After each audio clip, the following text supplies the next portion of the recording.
या मालिकेच्या आजच्या भागामध्ये आपण पाहणार आहोत, जेव्हा कमळी प्रसादाचे लाडू घेऊन बाहेर येते तेव्हा कामिनी आणि अनिका हसतच तिच्याकडे पाहत असतात.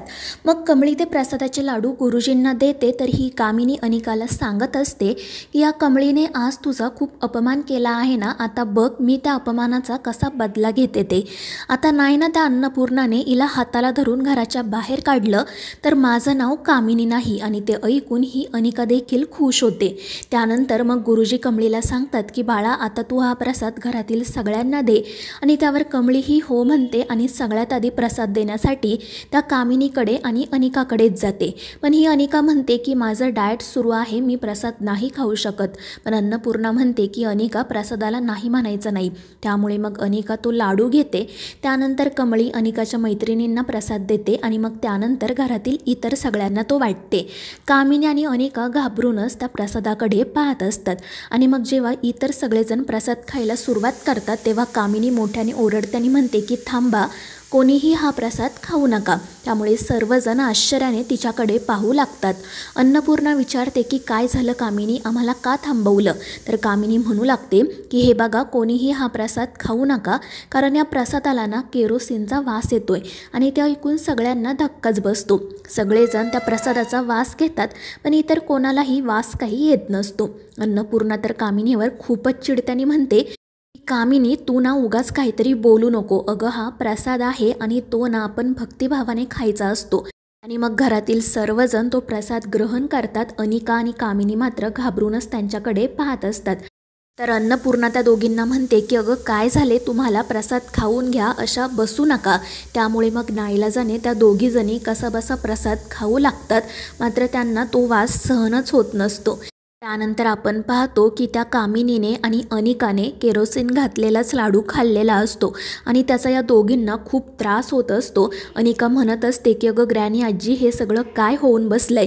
तर कामिनी म्हणत असते की अगं अनिका, आपली ही अवस्था आहे तर बाकीच्यांना किती त्रास होत असेल, कारण त्यांनी तर संपूर्ण लाडू खाल्लाय. आणि त्याचवेळी नेमकी कमळी त्या ठिकाणी येत म्हणते की बाकीच्यांना कोणताही त्रास होत नाही, कारण त्यांनी मी बनवलेला प्रसाद खाल्ला. आणि हे ऐकून कामिनी आणि अनिका घाबरूनच तिच्याकडे पाहू लागतात. तर कमळी हसतच विचारत असते की काय झालं कडू आजी, केरोसिनचा खूप त्रास होतोय का तुम्हाला. आणि ते ऐकून कामिनीला तर धक्काच बसतो आणि मग ती रागातच कमळीच्या अंगावर धावून जाते तिला मारण्यासाठी. मात्र कमळी तिचा हात पकडताना म्हणते की तुम्ही माझ्यापेक्षा वयाने मोठ्या आहात म्हणून मी गप्प बसली. पुन्हा चुकूनही माझ्या नादी लागण्याचा प्रयत्न करू नका, नाहीतर मी तुम्हाला सोडणार नाही. आणि कमळीची ही धमकी ऐकून कामिनी सुद्धा घाबरते. तर कमळी अनिकाला म्हणत असते की काय ग अनिका, तुला थोडीही लाज वाटत नाही का, स्वतःच्याच घरच्या पूजेमध्ये असं कोण वागतं. आणि मग ती कामिनीलाही म्हणते की तुम्हाला प्रश्न पडला असेल ना की इतर कोणालाच त्रास का होत नाहीये, कारण मी ना त्यांना माझ्या हाताने बनवलेला प्रसाद दिला आणि तुम्हा दोघींना तुम्ही ज्यामध्ये केरोसिन मिक्स केलं होतं ना तो प्रसाद दिला. आणि आता हे सगळं मला कसं कळलं याचा विचार करत डोकं खाजवत बसू नका, मीच सांगते. आणि मग त्यानंतर ती या दोघींना सांगते की जेव्हा मी पुन्हा लाडू वळण्यासाठी त्या ठिकाणी गेले तेव्हाच मला केरोसिनचा वास आला. आणि मग माझ्या लगेच लक्षात आलं की हे काम कडू आजीचं आणि तिच्या लाडक्या नातीचंच असणार. म्हणून मग मी बाकीच्यांसाठी पुन्हा वेगळा प्रसाद बनवला आणि तो केरोसिन मिक्स केलेला प्रसाद तुम्हा दोघींना खाऊ घातला. आणि हे ऐकून कामिनी म्हणते की जर आम्हाला काही झालं असतं तर ग. तर कमळी म्हणते की हो का, स्वतःच्या जीवाची इतकी काळजी वाटते का. आणि जितकी काळजी स्वतःची वाटते ना तितकीच काळजी जर इतरांची केली असती ना तर आज हा प्रकार घडलाच नसता. आणि मग ती त्या दोघींनाही शेवटची वॉर्निंग देत म्हणते की हे बघा, मी अन्नपूर्णा आजींसाठी आज गप्प बसले, कोणाला काही बोलले नाही. पण जर यापुढे तुम्ही असं वागलात ना तर मी अजिबात गप्प बसणार नाही. आणि मग ती अनिकाला सुद्धा म्हणते की अगं तुझी आजी, तुझी मोठी बहीण घरी परत यावी म्हणून किती प्रयत्न करते, किती श्रद्धेने त्या सगळ्या गोष्टी करतायत आणि तू मात्र त्यांच्या श्रद्धेचा असा अपमान करतेस, तुला लाज कशी वाटत नाही ग. पण आता एक गोष्ट लक्षात ठेव, मी सुद्धा अन्नपूर्णा आजींना आजी म्हणते. तू जर त्यांच्या श्रद्धेच्या आड येण्याचा प्रयत्न केलास ना तर मी तुला सोडणार नाही. आणि मग ती तेथून निघून जाते. तर कमळीच्या अशा धमक्यांमुळे अनिका आणि कामिनी खूपच चिडतात. त्यानंतर आपण पाहतो की अन्नपूर्णा आणि राजन मंदिरामध्ये नैवेद्य ठेवण्यासाठी चाललेले असतात. तितक्यात कमळी आणि निंगी तिथे येतात. त्या दोघी हॉस्टेलवर जाण्यासाठी निघालेल्या असतात. पण अन्नपूर्णा त्यांना सांगते की हे बघा, जेवण केल्याशिवाय अजिबात कुठे जायचं नाही. त्याचवेळी ऋषी तिथे येतो. तो अन्नपूर्णाला म्हणतो की आजी, माझं एक महत्त्वाचं काम आहे, मी ते पटकन करून येतो आणि मग जेवतो. त्यामुळे अन्नपूर्णा हो म्हणते आणि मग ऋषी घरातून बाहेर पडतो. त्यानंतर मग राधिका, प्राजक्ता आणि नायशा तिथे येतात.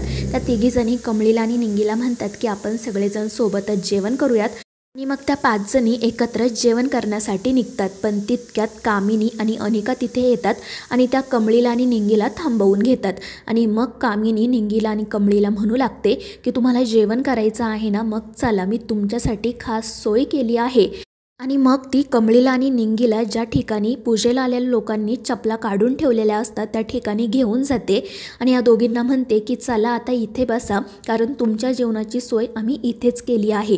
आणि ते ऐकून या दोघींना तर खूप वाईट वाटतं. अनिका मात्र निर्लज्जपणे हसत असते. तर प्राजक्ता, नायशा आणि राधिकाला देखील काय करावं हे सुचत नाही. त्यांना भीती वाटत असते की जर आपण काही मध्ये बोललो आणि ते नयनताराला कळलं तर मग आपलं काही खरं नाही. तरी इकडे त्या कामिनीला कमळीची आणि निंगीची अजिबात दयामाया येत नाही. ती त्या दोघींना जबरदस्तीने त्या चपलांच्या मध्ये बसवते आणि मग त्या घरात काम करणाऱ्या एका ताईंना त्या दोघींचं ताटही वाढून आणायला सांगते. त्या ताई नाईलाजाने ताट घेऊन येतात. कामिनी ते ताट या दोघींच्या पुढे ठेवते आणि म्हणते की चला आता जेवायला सुरुवात करा, पोट भरून खा, जे काही हवं असेल ते हवं तर पुन्हा पुन्हा मागून घ्या, अजिबात लाजू नका. आणि मग ती आणि अनिका हसतच तेथून निघून जातात. कमळीला आणि निंगीला मात्र खूप वाईट वाटत असते. तर इकडे प्राजक्ता त्या दोघींकडे जाण्यासाठी निघते. पण राधिका तिला थांबवत म्हणते की प्राजू, आपण इथे पाहुणे म्हणून आलो आहोत आणि आता जर आपण काही बोललो आणि ते आईंना कळलं ना तर उगाच प्रॉब्लेम होईल. त्यामुळे आपण नको काही बोलायला. आणि म्हणून मग प्राजक्तासुद्धा गप्प बसते. तर दुसरीकडे कमळी रडत असते. कामिनीने जो अपमान केलेला असतो त्याचा तिला खूप त्रास होत असतो. पण त्याचवेळी अचानक तिला सरूचा भास होतो. सरू तिला विचारत असते की काय गं कमळे, काय झालं, तुला भूक लागली आहे ना, मग जेवायचं नाही आहे का? तर कमळी रडतच त्या ताटाकडे पाहते. तर सरू म्हणत असते की अगं, त्या बाईने तुझा आणि निंगीचा अपमान केला, तुम्हा दोघींना जमिनीवर बसायला लावलं, म्हणून वाईट वाटते का तुला? पण मला सांग, गावाकडे आपण सगळेजण जमिनीवर बसूनच जेवत होतो ना, मग त्यात वाईट वाटून घेण्यासारखं काय आहे? आणि शेवटी आपल्याला या धरणी माईनेच जन्म दिला आहे ना. आणि त्यावेळी कमळी म्हणते की नाही गं आई, खाली बसायला लागलं म्हणून मला वाईट वाटत नाही आहे. पण बघ ना, इथे आजूबाजूला या चपला आहेत आणि त्यांनी आम्हाला या चपलांमध्ये बसवलं. तर सरू हसून म्हणते की अगं, ते त्यांचं कर्म, त्यांना जे हवं ते त्यांनी केलं. पण आता तुम्ही अन्नाचा अपमान करू नका. त्यांनी तुम्हाला इथे बसवून अन्नाचा अपमान केला, अन्नदात्याचा अपमान केला. पण जर आता तुम्ही या ताटावरून उठलात ना तर तुम्ही देखील तेच कराल. आपण शेतकऱ्याच्या पोरी आहोत, आपल्याला असं करून नाही चालणार. आता तुम्ही जेवण करून घ्या. आणि मग त्यानंतर जेव्हा निंगी कमळीला हाक मारते तेव्हा कमळी भानावर येते. निंगी म्हणत असते की कमळे, आता आपण काय करायचं गं, यांनी आपला किती अपमान केलाय. तर कमळी म्हणते की तू घाबरू नको. आणि मग ती जेवणाचं ताट निंगीकडे देते आणि तिथे असणाऱ्या सगळ्या चपला बाजूला करते. निंगी विचारत असते की कमळे, काय करायचं आता, आपण खरंच इथे जेवायचं का? तर कमळी म्हणते, हो निंगे, आपण असं जेवणाचा अपमान नाही करू शकत. आणि मला सांग, आपण शेतकऱ्याच्या पोरी आहोत ना, आपण असं जेवणाचा अपमान केला तर कसं चालेल? आणि अन्नपूर्णा आजीने सुद्धा आपल्याला सांगितलं आहे ना की जेवण केल्याशिवाय जाऊ नका. मग जर आपण तशाच निघून गेलो तर त्यांनाही वाईट वाटेल ना. पण त्या दोघींचं हे बोलणं सुरू असतानाच पुन्हा अनिका तिथे येते आणि हसतच कमळीला म्हणू लागते की गाव छाप, मला ना तुझी खूप दया येते. बघ तुझ्यावर काय वेळ आली आहे. आता तुला कळली असेल ना की तुझी या घरामध्ये काय लायकी आहे ते. आणि त्यावेळी कमळी म्हणते, हो अनिका, तुझ्या घरात माझी काय जागा आहे हे मला अगदी व्यवस्थित कळलं आहे. म्हणूनच तर बघ, तुझ्या कामिनी आजींनी आम्हाला कसं पोटभर जेवण दिलं आहे. आणि ते ऐकून अनिका खूप चिडते आणि म्हणते की उगाच शहाणपणा करू नको आणि यापुढे ना पुन्हा माझ्या घरामध्ये पाऊल ठेवण्याची हिंमतही करू नको. आणि मग ती मुद्दाम कमळीच्या जवळ तिची चप्पल काढते आणि हसतच तेथून निघून जाते. आणि ते पाहून निंगी खूप चिडते. पण कमळी तिला शांत राहायला सांगते आणि मग ती स्वतःच्या हाताने निंगीला घास भरवते आणि मग निंगी कमळीला. त्यानंतर आपण पाहतो की सगळ्यांचं जेवण झाल्यानंतर राधिका, प्राजक्ता कमळीकडे आणि निंगीकडे जातात. त्या दोघीजणी या दोघींची माफी मागत म्हणतात की आम्हाला माफ करा, आम्ही मागाशी काही बोलू शकलो नाही, पण आमचासुद्धा नाईलाज आहे. तर कमळी म्हणते की काही हरकत नाही वहिनी, या सगळ्यात तुमची काही चूक नाही आहे. तर राधिका म्हणत असते पण कमळी तू खरंच खूप धीराची आहेस गं. तर नाईशा म्हणते हो कमळीताई, मलासुद्धा ना अगदी तुझ्यासारखंच व्हायचं आहे. आणि त्यांचं हे सगळं बोलणं सुरू असतानाच अन्नपूर्णा त्या ठिकाणी येते. ती या सगळ्यांना प्रेमाने विचारते की तुम्ही सगळ्याजणी जेवलात ना गं मुलींनो. आणि त्यावेळी या सर्वजणी म्हणतात की हो आजी, आम्ही छान जेवण केलं, आता आम्ही निघतो नाहीतर उशीर होईल. आणि त्यावेळी मग अन्नपूर्णाही म्हणते की ठीक आहे, सावकाश जा. आणि मग ती कमळीला विचारते की कमळी तू देखील जेवण केलंस ना. त्यावेळी कमळी हो म्हणते. कामिनी आणि अनिका जे काही वागलेल्या असतात ते कमळी आणि निंगी अन्नपूर्णाला सांगत नाही. तर अन्नपूर्णा कमळीला म्हणत असते की तू अशी अधूनमधून घरी येत जा गं. तुला भेटले ना की मला असं वाटतं की मी जणू माझ्या मोठ्या नातीलाच भेटली. आणि हे ऐकून कमळीलाही आनंद होतो. आणि मग त्या सगळ्याजणी अन्नपूर्णाचा निरोप घेतात आणि आपापल्या घरी जाण्यासाठी निघतात. तितक्यात ऋषी कमळीला आणि निंगीला म्हणतो की अगं तुम्ही दोघीसुद्धा आमच्या सोबतच चला, तुमचं हॉस्टेलमध्ये रस्त्यातच आहे ना. मात्र कमळी नकार देते. पण मग प्राजक्ता आणि नायशा तिला म्हणू लागतात की काय गं कमळी, तुला आमची कंपनी आवडत नाही का? तर तुला आमच्यासोबत यायचं नसेल ना तर मग आम्ही तुझ्यासोबत कट्टी घेतो. आणि ते ऐकून कमळी हसतच म्हणते की ठीक आहे, आम्ही दोघीजणी येतो तुमच्यासोबत. त्यामुळे ऋषीलाही आनंद होतो. आणि मग राधिका कमळीला ऋषीच्या जवळच बसवते. पण तितक्यात अनिका त्या ठिकाणी येते. ती ऋषीला विचारत असते की तू का लगेच घरी चालला आहे, मी आपल्या दोघांसाठी खूप प्लॅन्स बनवले होते. पण ऋषी म्हणतो की हे बघ मला खूप कामं आहेत, आपण नंतर बोलूयात. आणि तो लगेच त्याच्या गाडीत जाऊन बसतो. पण जेव्हा अनिका त्याच्या शेजारी कमळीला पाहते तेव्हा ती खूपच चिडते आणि रागात तेथून निघून जाते. त्यानंतर आपण पाहतो की कमळी, निंगी, राधिका, प्राजक्ता, ऋषी हे सगळेजण गाडीने घरी जात असतात. निंगीला तर गाडीमधून फिरताना खूप छान वाटत असते. दुसरीकडे अनिकाला मात्र दिवसभरात जे काही घडलेले असते त्याचा खूप त्रास होत असतो. आणि मग ती सरळ तिच्या बाथरूममध्ये जाते आणि शॉवरखाली उभी राहते. तिला सतत जेव्हा तिला कमळीचे पाय धुवायला लागले होते तेव्हाचा प्रसंग आठवत असतो. आणि मग ती आत्महत्या करण्याचा प्रयत्न करते. आणि त्यासाठी ती बाथटबमध्ये जाऊन बसते, पाणी सुरू करते आणि मग हळूहळू त्यात बुडायला सुरुवात करते. त्याचवेळी राजन तिच्या रूममध्ये येतो. त्याला समजत नाही की अनिका अचानक कुठे गेली आहे. आणि मग तो बाथरूमचा दरवाजा उघडतो तर ही अनिका बाथटबमध्ये बुडालेली असते. आणि हे पाहून राजनच्या पायाखालची जमीनच सरकते. तो धावतच जातो आणि तिला वर काढतो. ती म्हणत असते की डॅड सोड मला, मला नाही बाहेर यायचे. पण राजन तिच्यावर ओरडतो आणि म्हणतो की हा काय मूर्खपणा चालवलायस तू. आणि मग तो पटकन तिला बाहेर घेऊन येतो. दुसरीकडे राधिका प्राजक्ताला इशारा करत असते. आणि मग त्यानंतर त्या दोघीजणी मुद्दाम ऋषीला एके ठिकाणी गाडी थांबवायला सांगतात. ऋषी विचारतो की काय गं वहिनी, काय झालं. तर राधिका म्हणते की अरे इथे जवळच एक मंदिर आहे, आम्ही पटकन जातो आणि दर्शन घेऊन येतो. तर ऋषी म्हणतो की ठीक आहे पण पटकन या, कारण इथे पार्किंगची सोय नाही. तर राधिका म्हणते की त्यापेक्षा तू एक काम कर, निंगीला आणि कमळीला घेऊन जा, आमचं दर्शन झाल्यानंतर आम्ही तिघीजणी टॅक्सीने येतो. आणि मग त्यावेळी ऋषी म्हणतो की ठीक आहे पण तुम्ही सुखरूपपणे या. आणि त्यावेळी प्राजक्ता आणि राधिका हसतच हो म्हणतात आणि मग लगेच गाडीतून खाली उतरतात. त्यानंतर गाडीमध्ये फक्त ऋषी, कमळी आणि निंगी राहतात. आणि मग ऋषी त्या दोघींना घेऊन पुढे निघतो. दुसरीकडे आपण पाहतो की राजनला त्या अनिकाची खूप काळजी वाटत असते. पाण्यात इतका वेळ राहिल्यामुळे तिला सर्दी झालेली असते, डोकं दुखत असतं. राजन तिचे केस कोरडे करून देत असतो आणि त्यावेळी तो तिची समजूतही काढत असतो. पण ती मुलगी काही ऐकण्याच्या मनस्थितीमध्येच नसते.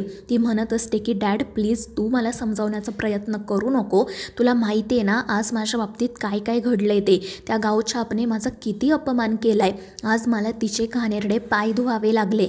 तर राजन म्हणतो की अगं बाळा, तो फक्त एक विधी होता. पण ती अनिका काही ऐकून घ्यायला, समजून घ्यायला तयारच नसते. रागाच्या भरात ती राजनलाही नको नको ते बोलत असते, त्याचाही अपमान करत असते. आणि त्यावेळी तो बिचारा सगळं सहन करत पुन्हा तिची समजूत काढतच असतो. दुसरीकडे कमळी ऋषीला विचारत असते की ऋषी सर, मी थोडा वेळ काच खाली घेतली तर चालेल ना. आणि त्यावर तोही हसून हो म्हणतो. त्यामुळे कमळी तर खूपच खुश होते. आणि मग ती निंगीला म्हणू लागते की निंगी बघ ना, रात्रीची मुंबई किती छान दिसते. तर निंगी म्हणत असते हो ना गं कमळे, मला तर हे सगळं खूप आवडते.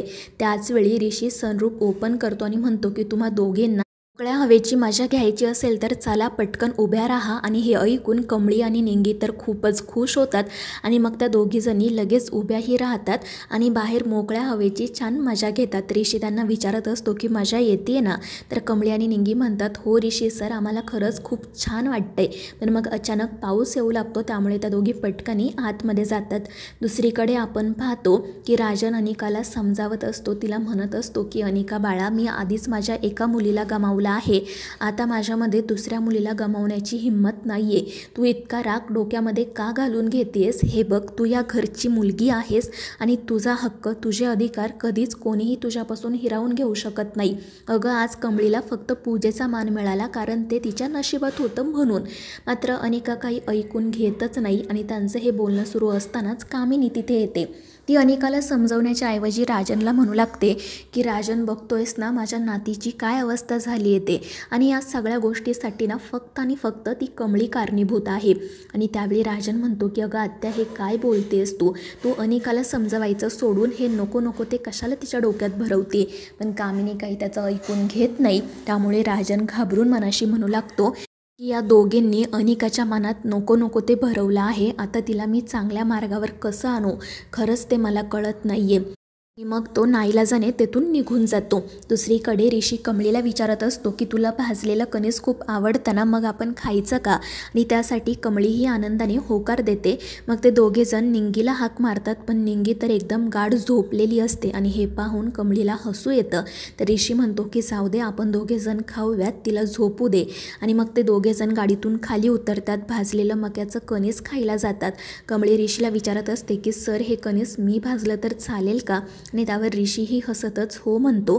आणि मग त्या दुकानदाराची परवानगी घेऊन कमळी तिच्यासाठी आणि ऋषीसाठी छान कणीस भाजू लागते. आणि त्यावेळी ती ऋषीला गावाकडच्या शेतामधल्या गोष्टीही सांगत असते आणि तिच्या त्या सगळ्या गोष्टी ऐकून ऋषी हसत असतो. आणि मग त्यानंतर ते दोघेही ते भाजलेलं कणीस खाऊ लागतात. कमळीच्या चेहऱ्यावर तर काहीतरी वेगळाच आनंद असतो आणि ते पाहून ऋषी मनाशी म्हणतो की कमळी, तू नेहमी अशीच आनंदी राहावी एवढीच माझी इच्छा आहे. आणि आता मी तुझ्यासाठी उद्या अजून एक सरप्राईज घेऊन येणार आहे, त्यासाठी तू तयार राहा. त्यानंतर मग दुसऱ्या दिवशी सकाळी आपण पाहतो की नयनतारा ऋषीला विचारत असते की ऋषी, मला तुझ्या बाबांनी सांगितलं की तू आजकाल आपल्या बिझनेसमध्ये इंटरेस्ट घेतोय. ही खरंच खूप चांगली गोष्ट आहे आणि मला आता असं वाटतं की तू ना रिझाईन करावं आणि आपला बिझनेस जॉईन करावा. पण ते ऐकून ऋषी म्हणतो की आई प्लीज, तू काही बोलू नको, कारण तुला माहिती आहे ना मला शिकवायला किती आवडतं ते. काही झालं तरी मी माझी नोकरी सोडणार नाही आहे. आणि ते ऐकून नयनतारा म्हणते की ठीक आहे, पण मला माहिती आहे शेवटी तुला आपला बिझनेस कधी ना कधी जॉईन करावाच लागेल. पण त्यावेळी ऋषी काहीच उत्तर देत नाही. त्यानंतर नयनतारा मुद्दाम त्याला सांगते की जर तुझी इच्छा असेल तर आज आपली एक महत्त्वाची मीटिंग आहे, तू ती मीटिंग जॉईन कर. पण ऋषी म्हणतो की सॉरी आई, माझं आज कॉलेजमध्ये एक महत्त्वाचं काम आहे, त्यामुळे मला तिकडे जावं लागेल. पण नयनतारा खुशाल म्हणते की अरे, ते कॉलेज तर महाजनांचं आहे, तू आजचं काम उद्यावर ढकललं तरी काय फरक पडतो? पण ऋषी या गोष्टीसाठी स्पष्टपणे नकार देतो. त्यामुळे मग नयनतारा तिथून निघून जाते. तर ऋषी मनाशी म्हणत असतो की सॉरी आई, मला माफ कर, मी मीटिंगसाठी नाही येऊ शकत, कारण आज मला कमळीला आणि निंगीला एक छान सरप्राईज द्यायचा आहे. दुसरीकडे निंगी कमळीला विचारत असते की काय गं कमळी, काल तू आणि ऋषी सर मला सोडून फिरायला गेले होते ना, खरं खरं सांगा तुम्ही काय खाल्लं? तर कमळी म्हणते की अगं, आम्ही तुला झोपेतून उठवण्याचा किती प्रयत्न केला, पण तू अगदी गाढ झोपली होती. आणि हे बघ, आम्ही काही खाल्लं नाही, फक्त मक्याचं कणीस खाल्लं. आणि त्या दोघींचं हे बोलणं सुरू असतानाच एक मुलगी तिथे येते आणि त्या दोघींना सांगते की बाहेर ऋषी सर तुम्हाला भेटण्यासाठी आलेत. त्यामुळे निंगी आणि कमळी धावतच बाहेर येतात. ऋषी म्हणत असतो की मी तुम्हा दोघींसाठी एक सरप्राईज घेऊन आलोय, तिकडे बघा. त्यामुळे या दोघीजणी पाठीमागे वळून पाहतात तर तिथे बंड्या उभा असतो आणि बंड्याला पाहून कमळीचा आणि निंगीचा आनंद अगदी गगनात मावेनासा होतो. त्या धावतच जाऊन त्याला मिठी मारतात आणि मग ते तिघेही जण अगदी वेड्यासारखे नाचू लागतात. इतक्या दिवसांनंतर त्या तिघांची भेट झालेली असल्यामुळे ते सगळेजण खूपच आनंदात असतात आणि त्यांचा आनंद पाहून ऋषीसुद्धा खुश होतो. आणि मग कमळी बंड्याकडे आईची आबांची चौकशी करते. बंड्या सगळं काही ठीक असल्याचं सांगतो आणि मग तो कमळीला आणि निंगीला म्हणतो की आता तुम्ही पटकन डोळे बंद करा, मी तुमच्यासाठी एक सरप्राईज घेऊन आलोय. त्यामुळे त्या दोघीजणी डोळे बंद करतात आणि मग बंड्या कमळीची सायकल घेऊन येतो. आणि जेव्हा कमळी निंगी ती सायकल पाहतात तेव्हा त्या दोघीजणी खूपच खुश होतात. कमळी कमळीला तर तिने गावाकडे घालवलेले सगळे क्षण आठवत असतात आणि ती रडतच बंड्याला मिठी मारते. दुसरीकडे ही अनिका ऋषीला कॉल करण्याचा मेसेज करण्याचा प्रयत्न करत असते, पण तो ना तिचा कॉल रिसीव करत असतो ना मेसेजला रिप्लाय देत असतो. त्यामुळे अनिका खूपच चिडते. ती इतक्यात रागिनी त्या ठिकाणी येते. ती तिला विचारत असते की काय झालं अनिका, तू अजून तयार का नाही झाली. तर अनिका रागातच म्हणते की मॉम, माझी ना खरंच तयार होण्याची इच्छा नाही आहे. बघ ना, मी त्या ऋषीला किती मेसेज करते पण तो माझ्या एकाही मेसेजला रिप्लाय करत नाही आहे, कॉलसुद्धा रिसीव करत नाही आहे. तो असा का वागतो काय माहिती. आणि त्यावेळी रागिनी म्हणत असते की अगं आज सुट्टी आहे ना, मग कदाचित तो झोपला असेल. पण अनिका म्हणते की नाही, तो इतका वेळ झोपत नाही. आणि त्या दोघींचं हे बोलणं सुरू असताना कामिनीही तिथे येते. तर अनिका रागात म्हणत असते की मॉम, असं तर नसेल ना की तो ऋषी त्या गावच्या कमळीच्या मागे गेलाय. आणि ते ऐकून कामिनी म्हणते की अनिका बेटा, अगं असं काय बोलतेस तू. हे बघ, ऋषी एक शहरात वाढलेला मुलगा आहे. तो काही झालं ना तरी त्या गावच्या कमळीच्या मागे जाणार नाही. पण त्यावेळी अनिका पटकन असं बोलून जाते की अगं डॅडसुद्धा शहरात वाढलेले शिकलेले आहेत ना, मात्र तरीही त्यांची पहिली बायको ती गावाकडचीच बाई होती. आणि हे ऐकून कामिनी आणि रागिनीला तर धक्काच बसतो. रागिनी म्हणते की अनिका, हे तू काय बोलतेस. तर अनिका म्हणते सॉरी मॉम, मला तुला दुखवायचं नव्हतं, मात्र ही फॅक्ट आहे ना. आणि त्यावेळी कामिनी मात्र मनाशी म्हणत असते की काही झालं तरी जी चूक त्या राजनने केली ती चूक मी ऋषीला करू देणार नाही. दुसरीकडे कमळी निंगी ऋषीला आणि बंड्याला घेऊन त्यांच्या रूममध्ये येतात. त्या दोघींची ती रूम पाहून बंड्याला खूप आनंद होतो. सगळ्यात आधी तर तो महाराजांचा आशीर्वाद घेतो आणि मग कमळीसोबत निंगीसोबत गप्पा मारू लागतो. गावावरून त्याने त्या दोघींसाठी जे काही आणलेलं असतं ते सगळं काही तो त्या दोघींना दाखवतो. त्यामुळे त्या खूप खुश होतात. मग कमळी आईबद्दल म्हणजेच सरूबद्दल विचारते. बंड्या तिला सांगतो की अगं आता सरू काकीचा तुझ्यावर कोणताही राग नाही, ती खूप आनंदात आहे आणि तिनेच तुझ्यासाठी ही सायकल पाठवली. ते ऐकून कमळी ही खुश होते. पण मग त्यानंतर ती आबांबद्दल विचारते आणि त्यावेळी काय उत्तर द्यावं हे बंड्याला कळत नाही. तो थोडासा घाबरून जातो आणि ऋषीकडे पाहतो. मात्र ऋषी त्याला काही सांगू नको असा इशारा करतो. त्यामुळे बंड्या गप्प बसतो. पण त्याला सतत आबांचा तो शेवटचा क्षण आठवत असतो. तर मित्रांनो, या मालिकेच्या पुढील भागांच्या अपडेट्ससाठी आपल्या चॅनेलला सबस्क्राईब करा.